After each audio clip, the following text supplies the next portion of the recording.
Hi guys, ఈ వీడియోలో మనం ఎంజేపీబీ సిడబ్ల్యూఆర్ఎస్ స్కూల్స్ గురించి పూర్తిగా తెలుసుకుందాము. మహాత్మా జ్యోతిబా ఫులే తెలంగాణ వెనుకబడిన తరగతుల సంక్షేమ గురుకుల విద్యా సంస్థల సొసైటీ. ఈ సొసైటీ తెలంగాణ ప్రభుత్వం ద్వారా స్థాపించబడింది. వెనుకబడిన తరగతులు, బీసీ మరియు ఇతర నిరుపేద వర్గాలకు చెందిన విద్యార్థులకు నాణ్యమైన విద్యను అందించడానికి దీన్ని స్థాపించడం జరిగింది. 2014లో ఆంధ్రప్రదేశ్ రాష్ట్రం విడిపోయిన తర్వాత ఈ సొసైటీని స్థాపించారు. దీని యొక్క లక్ష్యం వెనుకబడిన తరగతుల విద్యార్థులలో విద్యా ప్రమాణాలను పెంచడం మరియు సమాజంలో సమానత్వాన్ని తీసుకురావడం. ఈ పాఠశాలలలో ప్రవేశ పరీక్ష ద్వారా జరుగుతుంది. ఈ యొక్క పాఠశాలలకు సంబంధించి విద్యార్థులకు ఉచిత వసతి, భోజనము, అలాగే స్పోర్ట్స్ సంబంధించి సౌకర్యాలు కూడా ఉంటాయి అందుబాటులో. ఈ యొక్క సొసైటీ కింద అనేక గురుకుల పాఠశాలలు, జూనియర్ కళాశాలలు, అలాగే డిగ్రీ కళాశాలలు పనిచేస్తున్నాయి. వీటిలో బాలికల కోసం వేర్వేరు పాఠశాలలు ఉన్నాయి. ఈ పాఠశాలలు వెనుకబడిన తరగతుల విద్యార్థులకు మెరుగైన విద్యను అందించి వారి యొక్క భవిష్యత్తుకు మార్గం చూపించడంలో ముఖ్య పాత్ర పోషిస్తున్నాయి.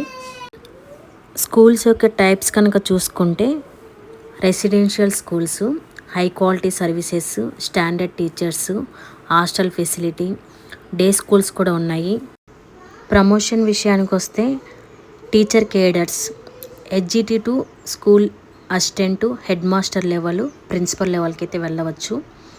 దీనికి సంబంధించి ఎలిజిబిలిటీ అనేది ఉండాలి, సర్వీస్ అనేది కంప్లీట్ అవ్వాలి. అలాగే దీనికి సంబంధించి ఇంటర్నల్గా ఎగ్జామ్స్ అయితే జరుగుతాయి, ప్రాసెస్ అయితే జరుగుతుంది, మెరిట్ లిస్ట్ ఇస్తారు. అలాగే వాళ్ళకి ఎక్స్పీరియన్స్, డిపార్ట్మెంటల్ అప్రూవల్ తర్వాత వాళ్ళకి ప్రమోషన్స్ అయితే ఇవ్వడం జరుగుతుంది. సీనియారిటీ అనేది ఎక్కువగా చూస్తారు ఈ ప్రమోషన్ విషయంలో. అలాగే ట్రాన్స్ఫర్స్, దీనికి కూడా ఎలిజిబిలిటీ ఉంటుంది. మినిమం 2 to 3 years ఒకే స్కూల్లో పనిచేసి ఉండాలి. అలాగే ఏవైనా ప్రాబ్లమ్స్, హెల్త్ పరంగా, ఫ్యామిలీ గ్రౌండ్స్ పరంగా ఏదైనా ప్రాబ్లమ్స్ కనుక ఉంటే అవి కూడా కన్సిడర్ చేస్తారు. దీనికంటూ ఒక ప్రాసెస్ అయితే ఉంటుంది. అప్లై ఆన్లైన్ చేసుకోవాలి, డిపిఓ అప్రూవల్ తీసుకోవాలి.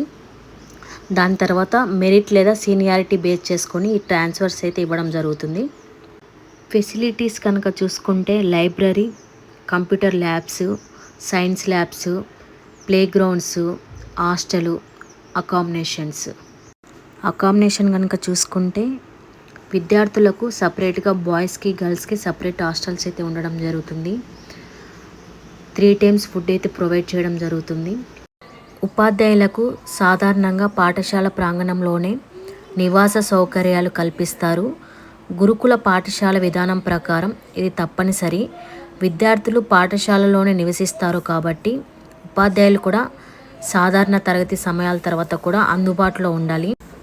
దీని ద్వారా విద్యార్థులకు నిరంతర పర్యవేక్షణ, మార్గదర్శనం, అలాగే అన్ని కార్యకలాపాల్లో సహాయం అందించడం సాధ్యమవుతుంది. ఈ యొక్క వసతి సౌకర్యాలు అనేటివి పాఠశాలను బట్టి మారవచ్చు.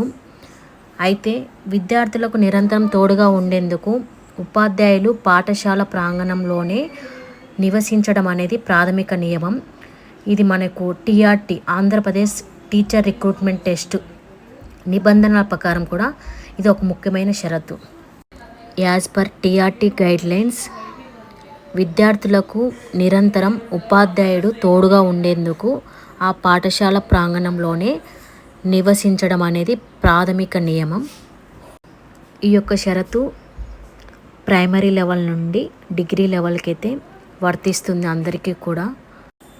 టైమింగ్స్ కనుక చూసుకుంటే డే స్కూల్స్ వచ్చేసి 9 AM to 4 PM, residential schools వచ్చేసి 7:30 AM to 8 PM.